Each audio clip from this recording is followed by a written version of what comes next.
con vos, este escenario entre las PASO y las generales está haciendo lo que preveíamos, un escenario de muy alta inflación y de desequilibrio financiero. ¿Hoy podés ya prever cómo recibís un país el 10 de diciembre?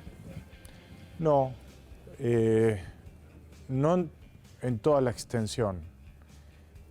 Sí, digamos, en lo estructural sí, claramente, un país que necesita urgentemente un plan de estabilización y ese plan de estabilización o los matices de ese plan de estabilización van a depender de la política, del candidato que resulte electo y obviamente después de ahí hacia atrás hacemos inducción y pensamos y podemos pensar que puede pasar entre octubre y el 10 de diciembre y cómo esos costos y esas decisiones se van a ir adelantando. ¿Podés abrir el cepo el primer día? No. ¿Podés abrir el cepo de acá a 9 o 10 meses?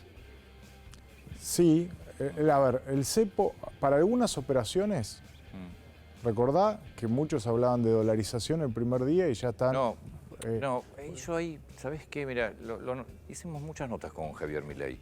Milei siempre planteó que el esquema de la dolarización no se puede hacer antes de los 9 meses. Okay. Por eso te pregunto si vos podés abrir un cepo el primer día, me decís que no, dolarizar el primer día no, a los 9 meses. Depende de cómo ordenes la economía. Yo creo que la parte comercial la podés abrir rápidamente. ¿Qué quiere decir? Obviamente tenés que achicar la brecha, tenés que subir el tipo de cambio para que... O sea, tenés que devaluar. Tenés que devaluar, después discutimos en función de dónde termina el nivel del tipo de cambio libre, hasta dónde tenés que llevar el oficial, pero la brecha tiene que ser menor al 30%.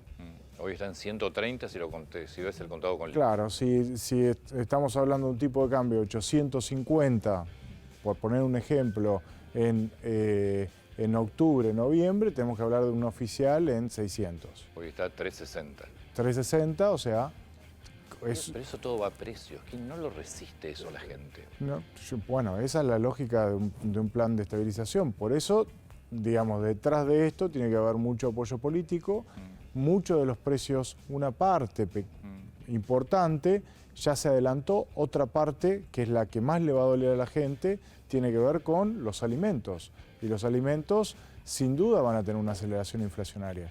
Pero si vienen teniendo todos los días aceleración inflacionaria. Bueno, pero ahí, digamos, todavía no se corrigieron los desequilibrios. Lo que está haciendo el gobierno es, digamos, poniéndole más gas o subiendo la hornalla de la olla a presión.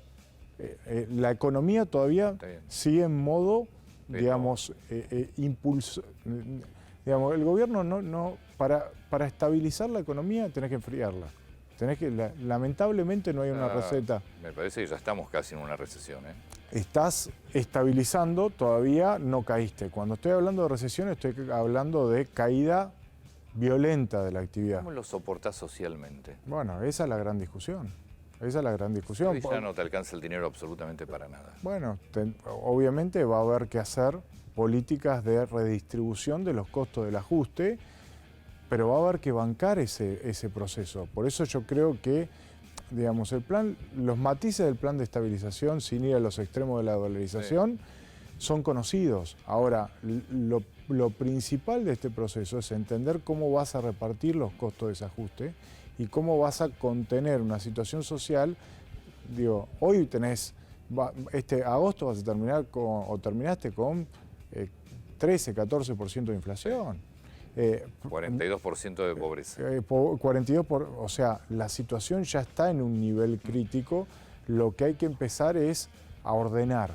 Ese ordenamiento va a tener costos y hay que repartir esos costos. Por eso, digo, la clase media seguramente va a tener que afrontar o la clase media alta va a tener que afrontar una parte mayor de los costos. Hay que ver cómo llega mayor asistencia a los sectores de bajos recursos y hay que bancar ese proceso inicial que va a ser muy traumático. ¿Cuánto dura ese proceso inicial? Y capaz que dura entre 3 y 6 meses. Por eso están hablando de, bueno, medidas a partir de 9 meses empezar a pensar en una dolarización. Pero para que haya una dolarización, o para ir a recetas más extremas, primero tenés que estabilizar. Y primero tenés que ver que el Banco Central acumula reservas, y primero tenés que lograr que los bonos, si haya confianza y los activos financieros se recuperen para pensar en cualquier propuesta de cualquier tipo. O sea, lo que tenemos... ¿Y cómo haces con la inflación? ¿Cómo haces con el bolsillo de la gente que ya no da para más? Bueno, no da para más. ¿Cómo lo manejas eso? Bueno, como te decía antes, o sea, es inevitable que tengamos que atravesar por ese proceso. Lo que el gobierno está haciendo es pasándole todos esos costos al que viene. Y yo creo que nos